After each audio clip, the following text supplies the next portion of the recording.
In the area just northwest of downtown Sedona, trail builders have carved out a number of trails open to both mountain bikes and hikers.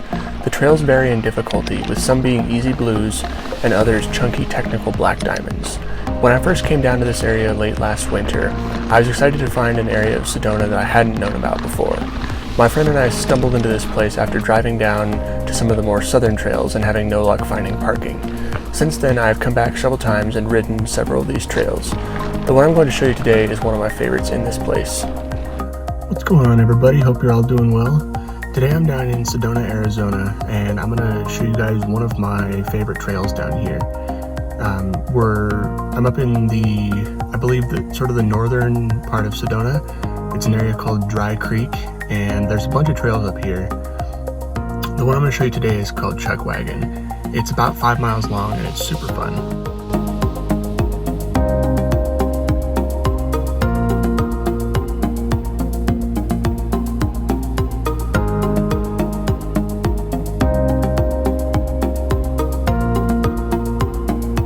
Chuckwagon is a fun mix of single-track climbs and descents, with lots of fun chunky sections mixed in.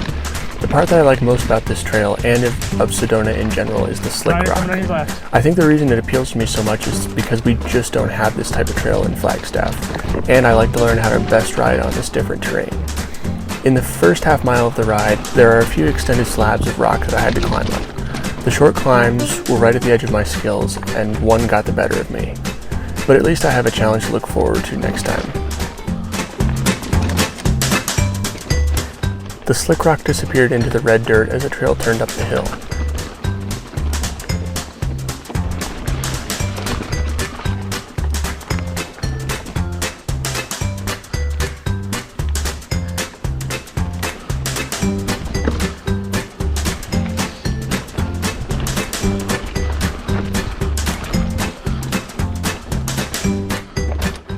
After the crest came a long stretch of rocky downhill switchbacks. I probably said this a lot before, but it won't hurt to say it again. Thank goodness for 29-inch wheels. My bike ate up the rocks like they were nothing and kept right on rolling. The nice thing about this descent is that you can go as fast or as slow as you want and still take full advantage of the downhill grade.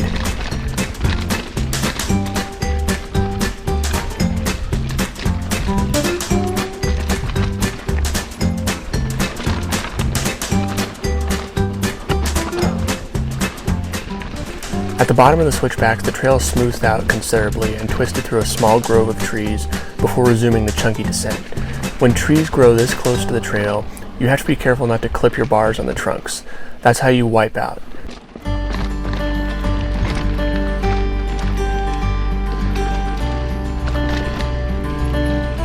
Rider coming on your left. The trail then pitched upward and threw me into a rocky climb with a flat off-camber slick rock slab at the top.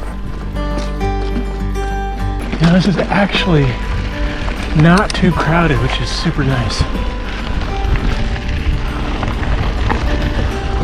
I've been out here before where I have to turn around at the slick rock section because it's so crowded, but this is really nice. The chunky part ended too soon in my opinion, and the trail continued to wind downward, but this time in a much faster, flowier manner. The flow is broken up by drops that would pop up out of nowhere and keep you on your toes. There were not as many switchbacks on this part as the descent before, but there were still plenty of smaller turns to contend with.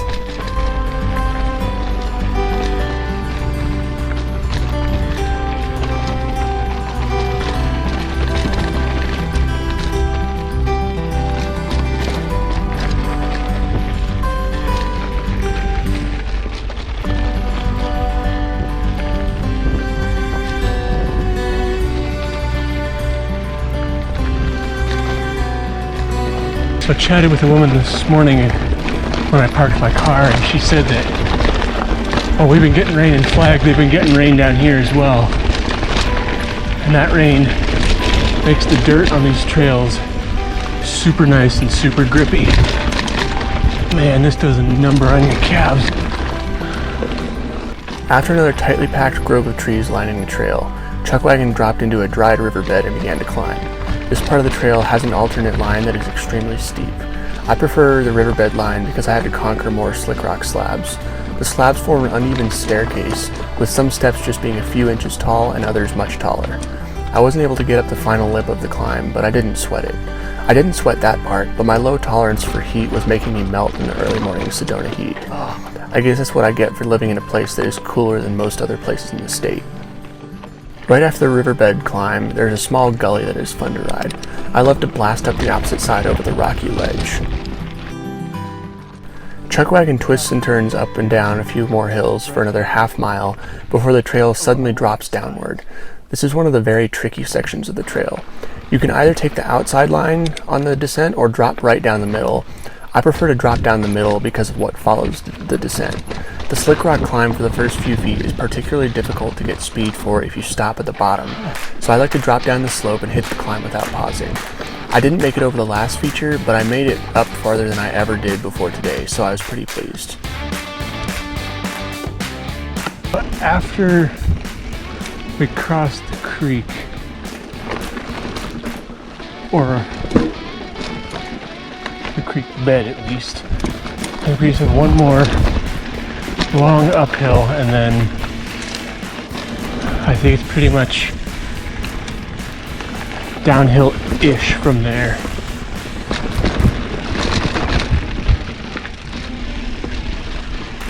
Yep. No creek. Just a lot of sand. Come on. There. That's the nasty stuff. Well, some of it. This last climb is loose and chunky, but I was able to ride up all of it this time. I sped it up so you won't have to watch me sweating my way up these switchbacks and focus on the fun stuff that comes after. If you were to look at the stretch of land where Chuckwagon is built on a map with elevation lines, the end of the trail is much higher up than the creek bed that I crossed earlier. These switchbacks gain back most of the elevation to bring the trail back to the road level. The trail then levels out and moves across the side of the hill in a series of flat sections, slick rock slabs, and short punchy uphills and downhills. The slick rock bits disappeared after 100 yards or so, and rock steps filled their place. In this sort of setting, my cross-country bike's short travel fork and shock were not performing as well, but it was a good challenge for me to learn more about using my arms and legs to absorb some of the impacts instead of just my suspension.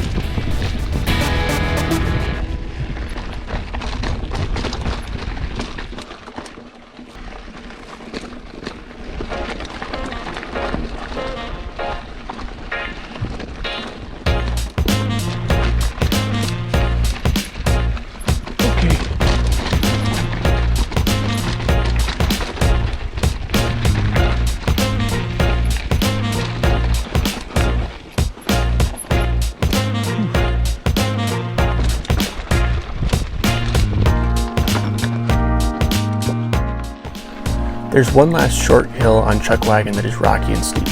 The key to it is keep a consistent pace as you climb, so you don't get stuck on rocks like I did. After that hill, it's a short pedal back to the road.